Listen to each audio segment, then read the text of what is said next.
One of the first things I noticed working around the Ford 8N is that the drawbar was missing. And the drawbar would be right underneath, that's the PTO or the power takeoff right there. And the drawbar would be right underneath there, and it's gone. Now, why someone would remove a drawbar, I don't know. They must have had a reason for it. It's probably been gone for years. There's 4 bolts up underneath there, both holes up into the casting of the differential, the rear end there, that were all plugged full of mud and oil and grease and debris from many years of being used without any bolts. So I crawled underneath there, cleaned those all out, just ran. I didn't have, it's a 5/8 11 thread, 5/8 diameter, 11 thread pitch, which is a coarse 5/8. I didn't have a chase that was that big. Biggest my imperial chases are 9/16. I have metric ones that go larger than that, but that wouldn't have worked obviously. So I took a bolt, I rummaged around in my bolts, and I did find my hardware, and I did find a bolt that was the right size, and just filed a groove in the threads and made my own chase, and with a little penetrating oil and some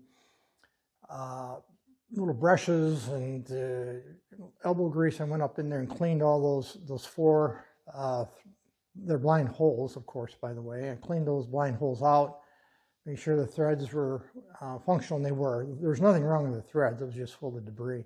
Cleaned them all out, and then I found a good used drawbar on eBay, which coincidentally wasn't too far from me. It's only like 60 miles away, so I had it in a day or two.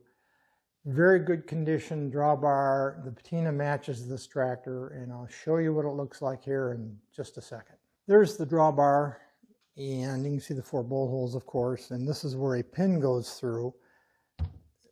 This mounts like this. This would mount up or made up against the bottom of the tractor, and there's a pin here that fits through, and then you turn it and locks in. That's why you have these cutouts all the way around, and there actually is a spring in here, spring loaded, which you can still get those pins, by the way, aftermarket. I don't know if Ford New Holland or New Holland, who took over the Ford Ag business some years ago, whether they still offer it or not, but you can get those pins aftermarket readily. It's not a problem getting those, and you can get them used on eBay as well. So there's a factory pin in here that locks in, and then of course the 4 bolts you can see here in the background. Now those are 2 different sizes, 1 3/4 and 1 3/8. The 1 3/8 I could get, you can see right here. I found those a problem. The 1 3/4 I could not find locally. I would have had to order them online, I suppose. So I just took some 2-inch bolts I bought, cut them off, and made sure that I rethreaded them with a nut that I had to make sure the threads were right. And then I bought 4 washers to go with them, because originally it did have washers. Now these are grade 8 bolts. I don't know the original grade of the fasteners used by Ford. Probably weren't grade 8. They might have been grade 5s. I doubt they were grade 2s, the lowest quality, and they're probably 5s. But I thought I'd go with grade 8, even though it's probably overkill for what I would use while I was doing it. I thought I'd just go with the best I could find. The parts diagram in the book, I've shared this with you, this book earlier. This is the drawbar right here, and these are the bolts and the washers and the part numbers they call out, and all that detail. That's how I found those really quickly. What bolts and washers I use, just standard. These are just standard 5/8 washers, by the way. So I'm going to go ahead now that I've got this all cleaned, and it was quite grimy when I got it. It was full of grease and, again, debris, and this space here where the pin goes is just packed full of mud and crud. Got that all cleaned out. Let it dry thoroughly, and I'm going to go ahead now and mount this on the rear of the tractor. Of course, I'm not going to show that, me crawling around underneath there and mounting it. I will show you after the fact when it's done.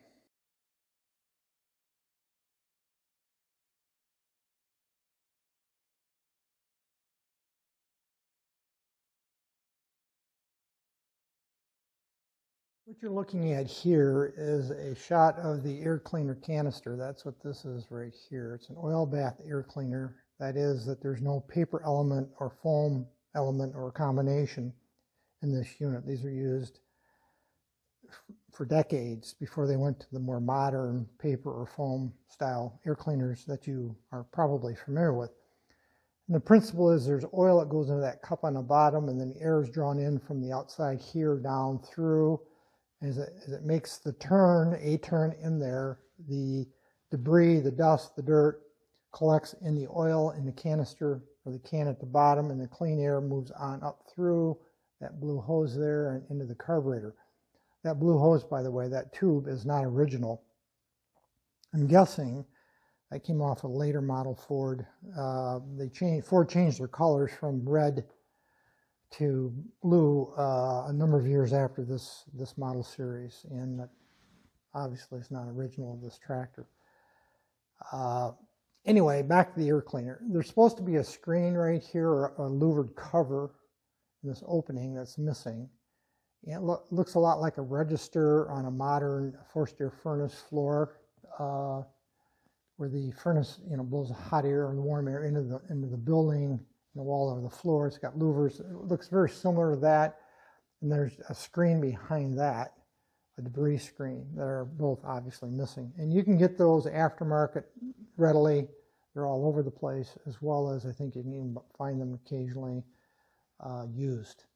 Anyway, eventually I'll replace those pieces, but I'm not concerned about that right now. My intention here is to remove this canister and clean it, because you can see all the grease and oil and collection of decades worth of filth that I will remove. I'll clean it in my tank, and then I will service it, put fresh oil in the canister can at the bottom, and then I'll put it back on. There's, I think, a total of 4 bolts that hold this unit in place, basically to the block or the engine.